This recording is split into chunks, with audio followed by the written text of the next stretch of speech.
Let me ask you something real quick. You put your money in a bank, and the bank says, "Thanks. We'll keep it safe." Sounds nice, right? But here's the weird part. Your money, it's not just sitting there. It's not napping. It's not chilling on a beach chair sipping coconut water. The bank is actually using your money to make more money, and they keep most of it. If that sounds a little suspicious, good, because by the end of this video, you'll understand exactly how banks make billions, using ideas so simple a 5-year-old could explain them. And once you see it, you'll never look at your bank account the same way again. Okay, let's start super simple. Imagine you give your money to a babysitter, but instead of babysitting a kid, they're babysitting your cash. You say, "Hey bank, can you hold my $100? And the bank says, "Of course, we'll keep it safe." But here's the secret. The bank knows you're not going to ask for all your money back at the same time. You might take $20 today, maybe $10 tomorrow. So the bank thinks, this money is just sitting here. And that's when the magic trick starts. Here's the bank's first and biggest move. They lend your money to someone else. Yep.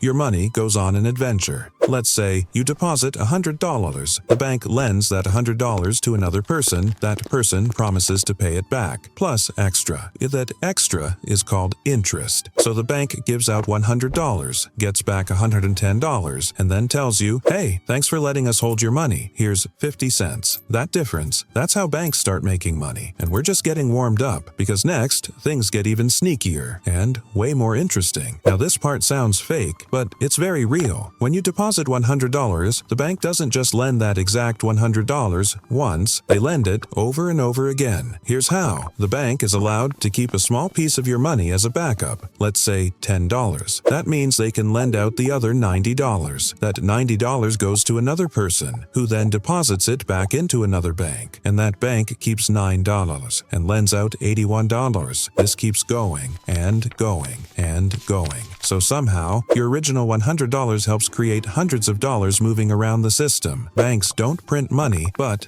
they definitely stretch it. Now remember that word from earlier? Interest. Interest is basically money saying, "Thanks for waiting." When someone borrows money from the bank, they don't just give it back. They give back more. If you borrow $100, you might have to pay back $110 or $120. That extra money? Straight to the bank. And here's the wild part. The bank pays you interest too, but way less, so the bank is sitting in the middle, paying you a little, charging borrowers a lot. That gap? That's a money-making machine. Okay, now let's talk about the stuff nobody likes. Fees. These are the gotcha moments. Monthly account fee, overdraft fee, ATM fee. You blinked wrong fee. You try to buy a $5 coffee, but your balance is short by 2 dice. Boom, $35 overdraft fee. Banks make billions from fees alone, not because they're evil masterminds, but because tiny charges add up when millions of people use banks every day. And guess what? This still isn't the full picture, because banks have another big advantage most people never notice. Here's something banks love more than money: time.